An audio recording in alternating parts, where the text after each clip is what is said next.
This show is brought to you by Directory.com, the safest way to hire a contractor. And we are back talking about scammers today, 4 stories. Just finalizing a story we just shared. Stephen Ray Parker got 8 years.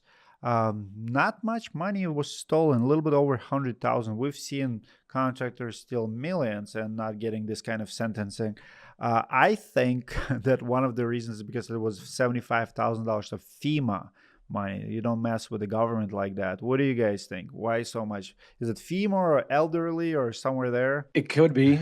Like I said earlier, I feel like he must have really found the right person to rub the wrong way. Because I've seen time and time cases like this come up, and you get pretty much a slap on the wrist at most. So for me, it's got to be something specific about one particular case. But yeah, the government thing could be a good reason for it. As a contractor, would you like more sentences like jail time for stealing money, deposits, running away, robbing elders out of? I mean, I would love to see it. It doesn't have to be 8 years, but if someone goes, for 6 months, 1 year, I think it'll just set such a precedent for contractors not to do it, because right now it's just, I just mismanaged money. It's not a big deal. Robbing Peter to pay Paul, everybody's doing it. When there's malicious intent, then yes. Yeah.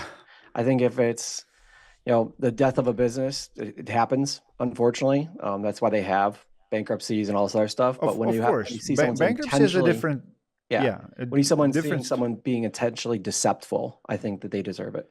Yeah, if you take $75,000 and you don't do any work, you never order materials, you never do it across the state line. I mean, that's a track record. Yeah, I would like to see some theft. Yeah, pretty much. And I guarantee you, Stephen Ray Parker thought that if it ever went to any type of court, it would be a civil matter. I hear that a lot. They think it's just going to be, I'll be sued and then I'll try to file bankruptcy and then, But can you imagine being the homeowner who just lost their house, just got $75,000 from FEMA to restore it, give it to contractor, and now that money is gone. Like, what else can you do? Your insurance not going to cover it. How do this guy cannot pay her back? Maybe that's why it's such a big, because he cannot pay restitution. He failed to pay restitution. They gave him a chance. But can you imagine being that homeowner if you're on a fixed income, you're older? It's crazy. How is he going to pay back the restitution? He can't start a legitimate construction company. He can't get a real job anywhere. It's just never going to happen. Well, before he got locked up, I think what I read, the reason they gave him such a long term, because he failed to pay. Right. He was trying to make a payments. They gave him a time, like, go make it right, and he failed to even make attempts. And they're like, you know what, we're done with you. Like, you're useless.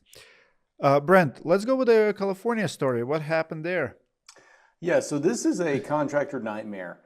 So just imagine handing over your life savings for a dream kitchen or a new bathroom or even like a guest house, only for the guy you hired to vanish halfway through the job. Well, that's exactly what happened to several homeowners in California, thanks to a smooth-talking contractor named Corey Lacey. So I'm going to go through the details on this one. Lacey left at least 4 home remodels completely unfinished, despite collecting large advance payments. And we're talking up to $250,000 here. 2 clients were blindsided when suppliers filed liens for as much as $20,000. So that would be on the materials. And another client had a subcontractor show up to her house asking for the payment. The victims include Rich Knudsen. He's owed $127,000. He had to delay his own retirement to prevent foreclosure from a lien. We've got Tracy Colgan. She won a $70,000 civil judgment, but still struggled to collect. She's still owed $45,000 to this day. And then we have Caroline Dam, who is still owed over $14,000. An investigation found that Lacey's license was expired during some of the projects. He also didn't have workers' compensation insurance for his employees. So the outcome of this, Lacey pleaded no contest to 2 felony counts of diverting construction funds and 1 misdemeanor for working without a license. He was sentenced to 120 days in jail and 2 years of probation with options for alternative service like work release. Ordered to pay $210,600 in restitution. And the victims have also filed complaints with the California Contractor License Board and got a payout of $25,000. But you're splitting it between 4 people, so that didn't cover much of the losses at all. Wow. My question to you guys, what do you think is reasonable penalty for someone operating without a license? Just honest question, because we have the law, but if it's not enforced, so for example, if I'm not an electrician or a plumber, but if I go and put ad on the Craigslist and offer services and I have no idea what I'm doing and someone's house burns down, or just charge 10 grand like a licensed electrician and do like crappy work, I mean, it's got to be punishable, right? Well, same goes for roofers and contractors in general. So here, like, one thing about these stories, they're all unlicensed, or they're licensed. I mean, the license there for a reason, but how do you enforce the license? What's reasonable? Rob, what do you think? I don't know. I think it goes back to 2 things. One, do they knowingly do it unlicensed and not attempt to get it intentionally, just to circumvent that whole entire system?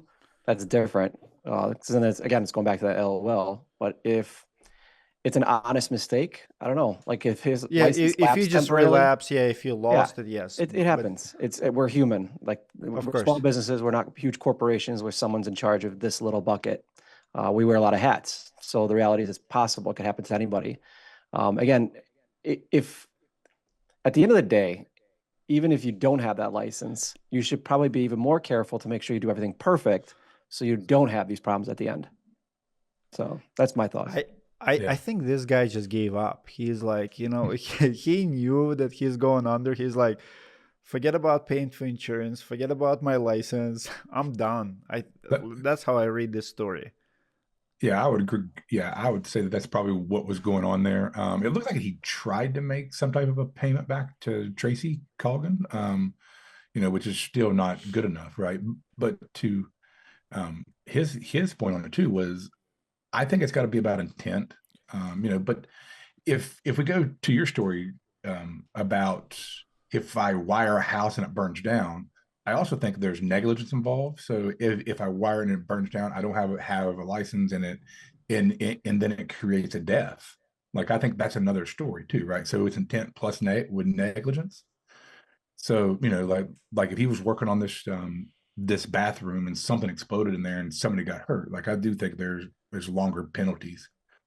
What he got sentenced, I don't know if that's the right sentence or not. I think that it looks like that. I mean, with your point earlier, is that he was trying to do something to pay some of it back, and he probably just got in over his head as far as debt goes, which is still not a good reason. But he let a lot of things go, is what it sounds like. And again, I'm speculating. Amounts here are much bigger, so it's a couple $100,000. It's just, I like that. It looks like they are making case of him. And I like that case because contractors should look at money a little bit different. I feel like a lot of contractors see a couple $100,000 and they treat it like it's their money. They don't treat it like as someone's retirement money. I mean, $100,000 is a lot of money, right? Here you have a couple $100,000. There's also a lesson for contractors. I see so many remodelers, and I worked for one back in 2007-8. The guy filed bankruptcy after a couple of years. Every time he would sell a big job, I saw that behavior. $200,000 on paper sounds like a lot of money, but when you have to remove the roof and add the store, like, it goes so quick. Expenses add up. So if you're not competitive, remodeling and home building has the smallest profit margins. The smallest. I visited a company in Pennsylvania. They were doing $3 million a year. Their net profit margin is 3%. It's actually very, very common because by the time you pay everyone, you don't have much left to spend. And a lot of contractors, taking bad jobs that not profitable, thinking, hoping that something will happen and it'll be enough. It'll never be enough. You can collect $250,000, $300,000. I mean, $300,000 is not a lot of money if the job costs $350,000. Yeah. But it looks good on your bank account second week. You know, I want to point out something real quick. Look at the contrast between California and Florida. I mean, just the penalty, 120 days in jail, and this was more money, right? Double the money. Double the money and 2 years probation. Florida, I feel like that's what you just get for a speeding ticket. You know, like, totally different ball game. I agree. I don't think we're comparing apples to oranges here, because a lot of people in Florida get away with a murder too. It's happening everywhere. But I like to see that they're not getting away with stuff anymore. Mm-hmm. But you know what? We covered on this show CMR Construction. You know, we have over 100 people, you know, affected by CMR Construction, $20-30 million in that company. And to this day, people are still waiting for the roofs to be done, and nobody's in jail. Attorney General got involved in stuff. And again, it's that's also mismanaging. 3-4 years in the making, and they still did not do it right. But they did not file bankruptcy. Someone's bailing them out. John, what do you have? I think that this goes really into why that we need escrow accounts, like with what you've built, D. I think that that, or having states that regulate lower down payments or something to kind of put the consumer, you know, with protection there. We actually didn't take any down payments most of the time, and you know, it was state specific, but sometimes we needed a down payment just to have a contract, right? You know, to have the consideration. But I love the escrow idea. That way that the homeowner is protected and the contractor earns his his pay as he goes. Absolutely. When we come back, we're going to talk about Alabama's most wanted contractor. Stay tuned. Don't go anywhere.